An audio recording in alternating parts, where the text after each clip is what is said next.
Hello and welcome, bookworms. Welcome to this week's episode of The Contented Narrative. We are looking at Drop Dead Famous by Jennifer Pearson. So I think again I bought a lot of books in Carlisle. Never let me out unsupervised in bookstores because I swear to God, I go in and I'm like, I'm just having a look. Just looking. And then I end up buying like so many. It's 100% my fault. But anyway, so I bought this one in Carlisle as well.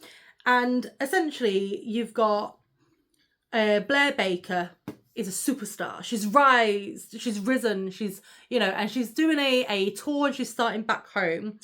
And Stevie, her sister, is there for her opening night in her home, whatever it was.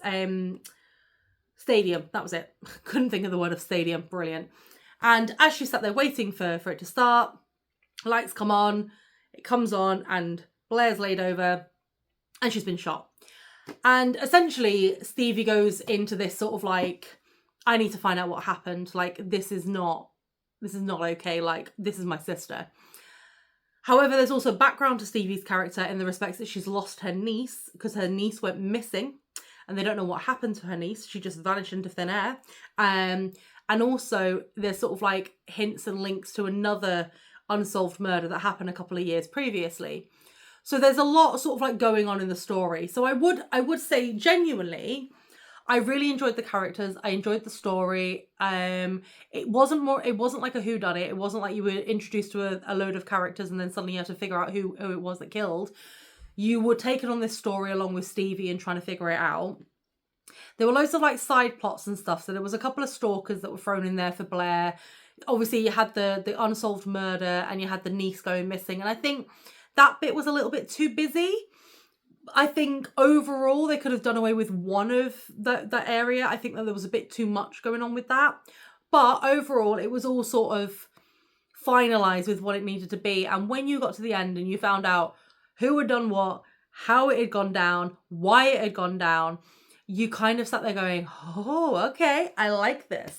So I was thoroughly happy with like the outcome of it. And I do like that it kind of like there was no loose ends. So even though it brought in the stalker, it brought in the unsolved murder, the missing niece, the murder of her sister, it brought all of this together. You got a conclusion to everything that was brought forward. So that's the only thing that I will say is, although it was very busy, there was a lot of it that was sort of like, at least it's finished. Like you're like, this is what it is, which I found very enjoyable because I don't like loose ends. Or you decide what happened. But so overall, I did enjoy it. As I said, it could have done with a little bit less of the plot in it, but I definitely like have a look out for her again and probably buy another book for her. But thoroughly enjoyable, and I would 100% recommend it. The characters were good. The pacing was pretty good. And it's only like, I say only, but it's only like 400 pages. So for me, do you know what I mean? It's not that bad. It's kind of a typical book for me, maybe a little bit more. But however you want it, hardback, paperback, Kindle, you know the drill, guys. But I do want to thank you so much for your continued support. We're creeping up to almost 500 subscribers.